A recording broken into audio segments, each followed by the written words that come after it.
Hey guys, today I'm filming a full face of first impressions video. I'm so excited to be testing out these items with you all today. The first thing is the e.l.f. Poreless Putty Primer, which is supposed to be a dupe of the Tatcha Primer everyone has been obsessing over. I have swatched this, but I haven't put it on my skin. I did review the Tatcha Primer in a separate full face of first impressions video a little while ago. I'll have that linked up in the cards. I wasn't overly impressed with it, but we'll see what I think of this dupe. Then I have a sample of the Huda Beauty Faux Filter Foundation, which I'm very excited to try. Then I did purchase the e.l.f. 16-Hour Camo Concealer, and I will be testing this side by side against my Tarte Shape Tape. This is super pale, so I think that might throw off all of us. So be prepared. Y'all think my under eyes are pale to begin with. Like, this is way paler in person than I thought it was going to be, because usually e.l.f. products don't end up going very light, so we'll see what we end up doing with that. Then I do have the Urban Decay Afterglow 8-Hour Blush in the shade Fetish. I purchased this just a little bit ago from Marshall's, and I've never tried this blush formula before, and I thought the color would go great with the rest of the makeup. I have the Lime Crime Venus Extra Small palette in Rose Gold. So we do have 4 shades here, 2 shimmers, 2 mattes. I will be using 3 of the 4 today. I will also be trying out the Urban Decay Heavy Metal Heavy Metal Glitter Eyeliner. This one is in the shade Volume, which is a really pretty pink color. And my last item is going to be the Beauty Bakerie Lip Whip, which would be their liquid lipstick formula in the shade Versailles. So we are just going to jump right in. On one side of my face, I'm going to be using the e.l.f. Poreless Putty Primer, and on the other side, I'm going to be using the Ordinary High Adherence Silicone Primer, which is just a basic silicone primer.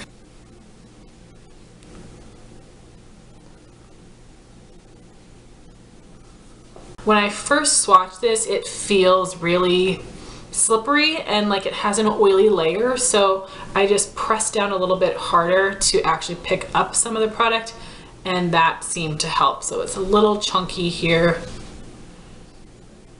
Okay, very smooth when I rub my hands together, but you can see it's tugging on my skin a little bit, like there is a little bit of thickness, which if I can recall the Tatcha, I think that may have been similar. There isn't really a scent, and I remember the Tatcha had a really nice scent, but it's not a big deal. I would rather have no scent than a stinky scent. But it's going over pretty easily, and I'm going to try to focus this in my pores a little bit to see if it works to fill in pores. I don't know that it's supposed to necessarily. I didn't feel like the Tatcha one really filled in pores, but this one is called a Poreless Putty Primer, so we will see if it works well in the pores. So now for the Huda Beauty foundation. The shade that I chose is Angel Food Cake, I believe, and all of the shade names are named after pastries, which I think is very cute, or some sort of sweet food. So I am going to be applying this on my skin, dotting it on with a little Q-tip, and then I'm going to do this side of my face with a sponge and this side of my face with a brush. The foundation smells like perfume a little bit. It's not super overpowering, but I definitely don't. It looks nice and yellow, but a little pale. So we'll see how it looks when I blend it all onto my skin and if it oxidizes or anything. So taking my damp beauty sponge. Oh wow, this seems like it dries kind of quick. So want to move quickly with this. The smell is really bothering me right now. So gross, like why? It's blending out all right. I do think I'm having to kind of go back over top because it's drying so quickly. And yeah, this is obviously way too light for me, and this is not even the lightest shade in the range from what I remember. So it is nice and yellow, but too pale, but you know, that's nice that they've got some fair shade options. It definitely looks like more of a light medium coverage with one layer. I'm able to see a lot of redness and some freckling. So I'll do the brush side and then we'll see if it's buildable. I mean, right now it looks like it's giving a lot of coverage just because the shade is so pale. It feels cooling on my face too, which is weird. I'll blend it out with my Sigma F80 flat top kabuki brush.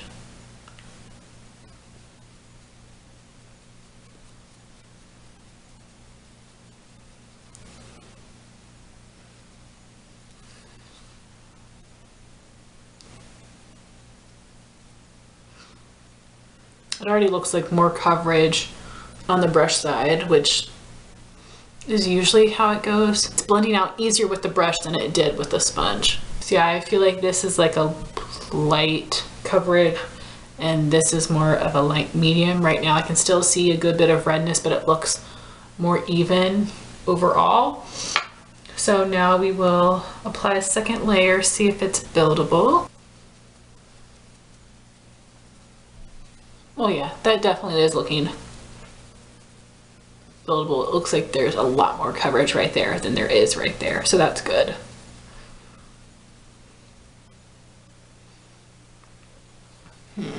Ooh, okay. So yes, the brush should give more coverage, but it's making my skin look more textured as well, like right in this area. Now we've got concealer. So Fair from Tarte is too light for me.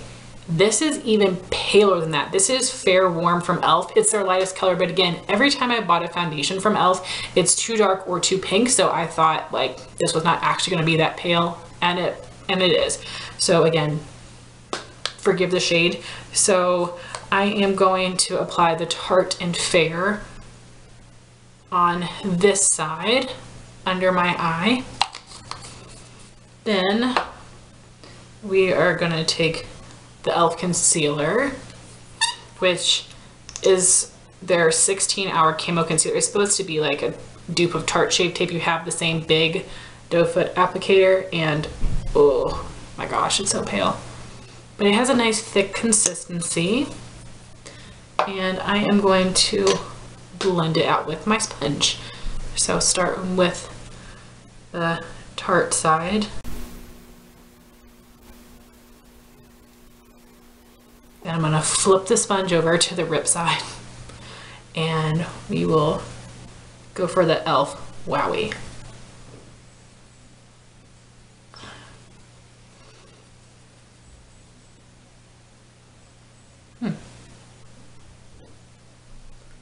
So here is the Tarte and here is the e.l.f. Obviously the e.l.f. is paler, so it kind of throws it off.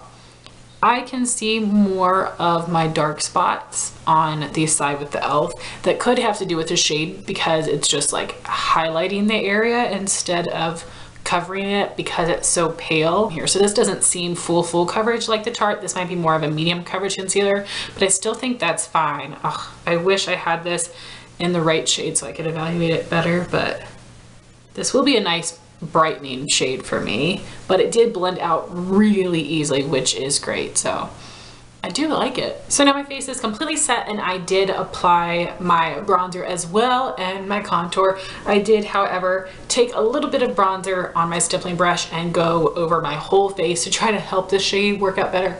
I even put some under my eye, but you cannot really tell. So for blush, I'll be using the Urban Decay Afterglow 8-Hour Blush in the shade Fetish. I do think these were discontinued, but I bought this from Marshall's. It's a beautiful dusty rose color with a little bit of plummy tones to it. I'll be applying it with the Sigma F15 Duo Fiber Blush Brush. It is a matte blush. Have a little bit of powder kick up, and it looks really pigmented. So yeah, really pigmented. But that blended out really nicely. So obviously some on the other side. And I've actually swatched this next to some other blushes in my collection, and I don't have anything quite like it. I have other colors that are more of a brighter pink or more plummy, so this is actually unique to my collection. I think it's great for a winter blush. That looks very nice. and it is a matte blush, but I don't think it looks too dry or chalky on the skin. So I have already applied my brow product. I kept it really simple today so they're not super even or filled in. This is the Maybelline Brow Precise Fiber Volumizer in the blonde shade. I'm going to be taking this shade right here, Angelic, as my transition color, and I'm going to apply it with this Beauty Junkies Pro Tapered Blending Brush.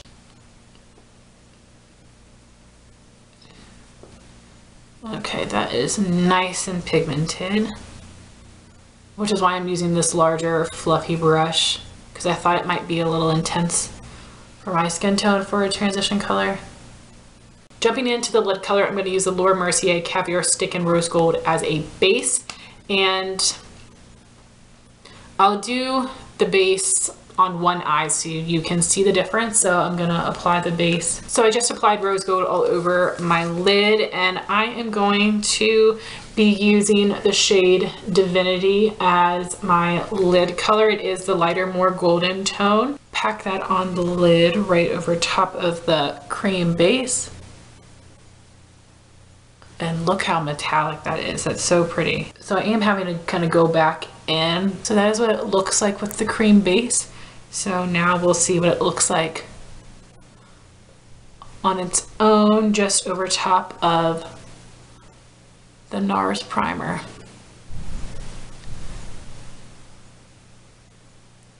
Like, look at the difference. I don't know how anybody does their eye looks without some sort of cream base underneath. So now I'm going to take the darker matte Eternal and my MAC 286 Duo Fiber Tapered Blending Brush, and I'm going to apply this in my outer corner. But it's blending out really nicely without looking patchy. So I'm really happy with the matte so far. So now I'm gonna take the lid shade again, which is called Divinity, and I'm gonna pack it on with my finger to just intensify the color and the sheen, which makes such a big difference.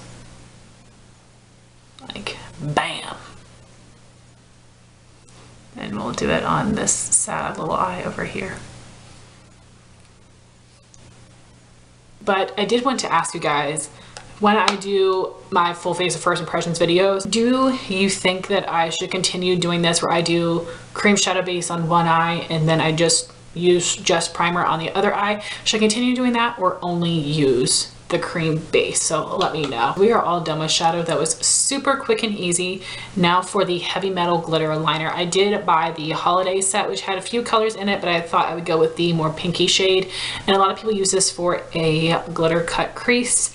And maybe I should have put concealer under this lid shade first. I don't know, but we are going to give it a shot. And I don't know how it's going to look on me because I do have hooded eyes, but we'll give it a shot. So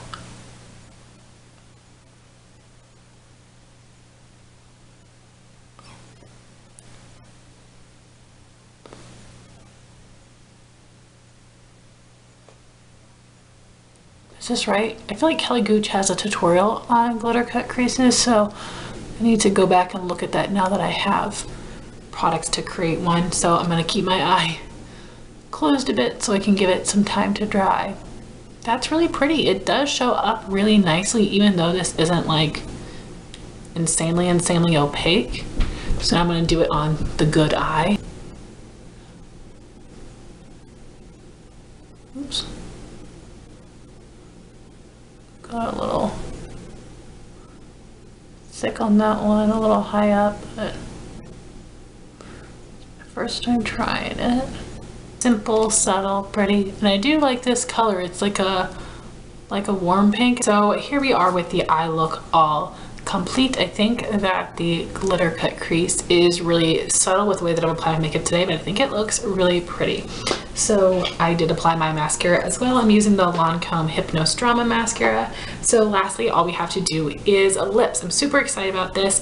This is the Beauty Bakerie Lip Whip in the shade Versailles. So it does have one of those teardrop shaped applicators, except it's a little skinnier. A lot of times when I see these teardrop shaped, they're actually pretty thick. So I think that this will be really nice and help with precision. I could have used lip liner, but I want to see how this does at applying the lip product by itself.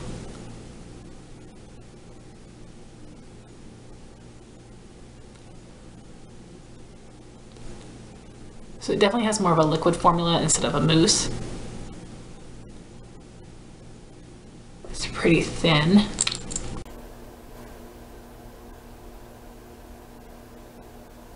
The applicator feels kind of stiff, but I think that works better with liquidy formulas.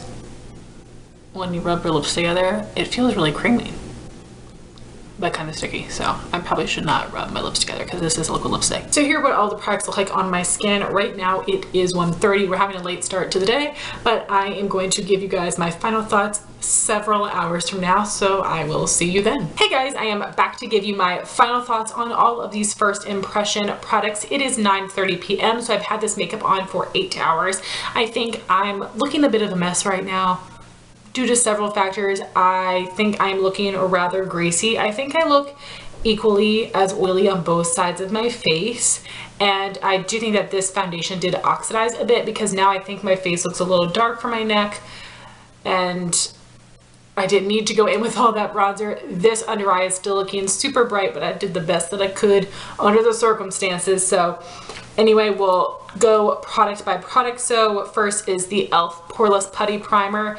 When I looked up close in the mirror, I did feel like my pores were a little bit more blurred on this side, but it wasn't anything crazy. I think that my Dr. Brandt primer does a much better job of filling in my pores. It did create a nice smooth canvas, but I don't know, it didn't do anything amazing. I mean, I'll continue to use this and I'll give you my thoughts at the end of the month, but so far it's just okay. But remember, I wasn't that impressed by the Tatcha. I think that they do feel similar on the skin. The Tatcha just has a nicer scent, more luxurious packaging, but I think it will definitely do the job for a much, much cheaper price. The Huda Beauty foundation, I think that the shade was too pale, but it did have a nice yellow undertone. I do wish I didn't go in with bronzer, so when I use it the next time, I'm not going to do that, and I'm just going to see if this oxidizes on its own, because again, I do believe that it did do that. The scent of this foundation is way overpowering. I noticed it for at least an hour on my skin afterwards, even after I set it, applied all of my other products on top, and that is not okay with me. It has such an intense floral scent that I think is absolutely disgusting. I cannot get past it. I do think that this gave really nice medium coverage with a brush. Applied with a sponge, I just didn't love the amount of coverage that it gave. I also felt like it dried pretty quickly, so I had to work really quickly with a sponge. So definitely a brush is the way that I prefer it, but as I did show you, it showed a lot of texture with the brush. So I think, again, applying it with a brush, then going over top of that with a sponge to help blend it out a little bit more, but keep that good coverage. So I'll try it again to give my thoughts, but because of the scent, I already know I'm not going to repurchase it. It also didn't help keep me super matte. I am looking very greasy throughout. My foundation did also wear away on my chin, on the tip of my nose, and on this inner part of my cheek here, which is something I expect, especially on my chin, on my nose. This part right here, I don't think I particularly rub my face, so I don't love that. Then we have the concealer. I do not think this is Tarte Shape Tape, but I do think it is a very good, affordable drugstore concealer. You do get a lot of product in here.